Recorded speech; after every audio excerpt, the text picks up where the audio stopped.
بسم اللہ الرحمن الرحیم۔ السلام علیکم ناظرین کرام، وزیر اعظم عمران خان نے کہا ہے کہ پاکستان کشمیر کی وجہ سے خطرے کی زد میں ہے۔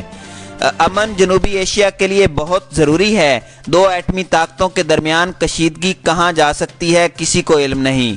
اسلام آباد میں بین الاقوامی مارگلا ڈائیلاگ کانفرنس سے خطاب کرتے ہوئے وزیر اعظم عمران خان نے کہا کہ پاکستان کشمیر کی وجہ سے خطرے کی زد میں ہے۔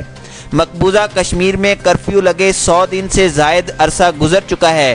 کرفیو سے کشمیر کی 80 لاکھ کی آبادی اذیت میں ہے۔ مودی حکومت کشمیریوں کو طاقت کے زور پر نہیں دبا سکتی۔ وزیر اعظم نے کہا کہ بھارت میں جرمنی کی نازی پارٹی کی طرح نسل پرستی جڑ پکڑ رہی ہے۔ نسل پرستانہ نظریے کی وجہ سے 45 کروڑ افراد متاثر ہیں۔ ہر گزرتے دن کے ساتھ مودی کے موجودہ نظریات کے ساتھ وقت گزارنا مشکل ہوگا۔ مسئلہ کشمیر حل ہوئے بغیر جنوبی ایشیا میں امن ممکن نہیں۔ ہم ماحولیاتی تبدیلی اور غربت کے خلاف مل کر جدوجہد کر سکتے ہیں۔ ہم چین اور امریکہ سے سبق حاصل کر سکتے ہیں۔ امریکہ نے جنگ پر رقم خرچ کی جبکہ چین نے پیسہ انفراسٹرکچر پر خرچ کیا۔ عمران خان نے کہا کہ پاکستان کی اسٹریٹجک محل وقوع کی وجہ سے بہت اہمیت ہے۔ پاکستان اپنے پڑوس میں امن کے لیے کوششیں کر رہا ہے۔ افغانستان کی صورتحال درست سمت میں جا رہی ہے۔ افغانستان میں حالیہ پیش رفت سے سیاسی حل ہوگا اور امن آئے گا۔ ایران اور سعودی عرب کے حوالے سے وزیر اعظم نے بتایا کہ پاکستان سعودیہ اور ایران میں ثالثی کے لیے کوششیں کر رہا ہے۔ امریکہ اور ایران میں مذاکرات شروع کرنے کے لیے بھی پاکستان نے کردار ادا کیا۔ انہوں نے مزید کہا کہ پاکستان کو جب بھی ضرورت پڑی سعودی عرب نے ہمیشہ ساتھ دیا، جبکہ 60 کی دہائی میں تنازع کے دوران ایران پاکستان کی مدد کے لیے آیا۔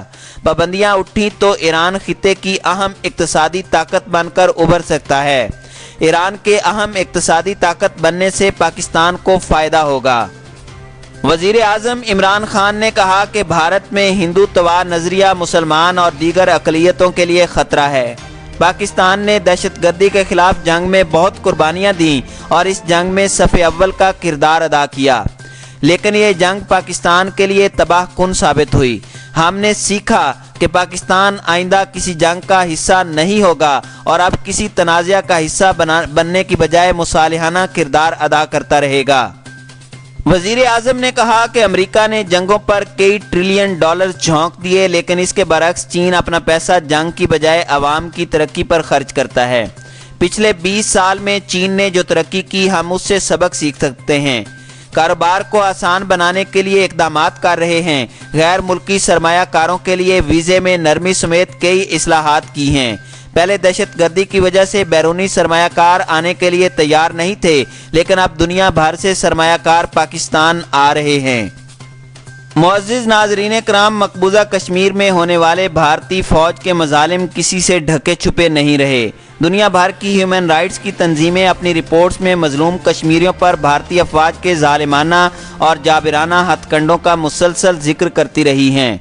ہیومن رائٹس واچ نے اپنی رپورٹ کا عنوان کشمیر میں بھارتی مقدس فوج تنازع کو اجاگر کرنے کے لیے تشدد کے نئے طریقے دیا ہے، جس میں بھارتی قابض افواج کو سنگین نوعیت کی انسانی حقوق کی خلاف ورزیوں میں ملوث دکھایا گیا ہے۔ رپورٹ میں کہا گیا ہے کہ ایسے واقعات کی عدالت یا میڈیکل حکام کی جانب سے کوئی تحقیقات نہیں کی جاتی۔ اقوام متحدہ سمیت عالمی طاقتیں بھی مقبوضہ کشمیر میں ہونے والے بھارتی فوج کے جبر اور مظالم سے بخوبی آگاہ ہیں۔ بھارتی فوج تلاشی کے بہانے کشمیریوں کے گھروں میں داخل ہو کر نوجوانوں کو اٹھا کر لے جاتی ہے، بچوں کو تشدد کا نشانہ بناتی ہے اور خواتین کی بے حرمتی کرتی ہے۔ تفتیش کے نام پر اٹھائے گئے بے گناہ نوجوانوں کی بعد ازاں تشدد زدہ لاشیں برآمد ہوتی ہیں۔ ناظرین کرام، افسوسناک امر یہ ہے کہ بھارتی فوج کے ان مظالم کے خلاف عدالتی سنوائی بھی نہیں ہو سکتی۔ بھارتی فوج کو کشمیریوں کی تحریک آزادی کو دبانے کے لیے ہر طرح کے ظالمانہ ہتھ کنڈے استعمال کرنے کی کھلی چھوٹ دے دی گئی ہے اور ان کے خلاف کسی قسم کی قانونی کارروائی نہیں کی جاتی۔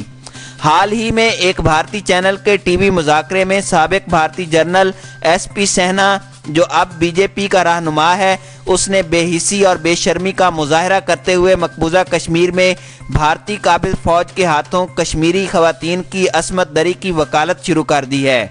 ایس پی سہنا نے مقبوضہ کشمیر سے 1990 کی دہائی میں کشمیری پنڈتوں کے انخلاء کا ذکر کرتے ہوئے موت کے بدلے موت اور ریپ کے بدلے ریپ کی بات کر کے تنازعہ کھڑا کر دیا۔ ٹی وی مذاکرے میں شریک دیگر شرکاء کی اکثریت نے بھی سہنا کے ان شرمناک ریمارکس کو غلط قرار دیا۔ ناظرین کرام، صدر مملکت ڈاکٹر عارف علوی نے اپنے ایک بیان میں کہا ہے کہ مقبوضہ جموں اینڈ کشمیر میں بھارتی قابض فوج خواتین کی عصمت دری کو ہتھیار کے طور پر استعمال کر رہی ہے۔ بھارت کی توجہ جب بھی اس طرف دلائی جاتی ہے تو وہ اپنا جرم تسلیم کرنے کی بجائے ڈھٹائی کا مظاہرہ کرتے ہوئے پاکستان کے خلاف دہشت گردی کا پروپیگنڈا شروع کر دیتا ہے۔ اس پروپیگنڈے کا مقصد دنیا کی توجہ مقبوضہ کشمیر میں ہونے والے مظالم سے ہٹانا ہے۔ انسانی حقوق کے تحفظ کی دعوے دار اقوام متحدہ اور عالمی طاقتوں کو مقبوضہ کشمیر میں ہونے والے بھارتی مظالم کی روک تھام کے لیے بھی اپنا کردار ادا کرنا چاہیے۔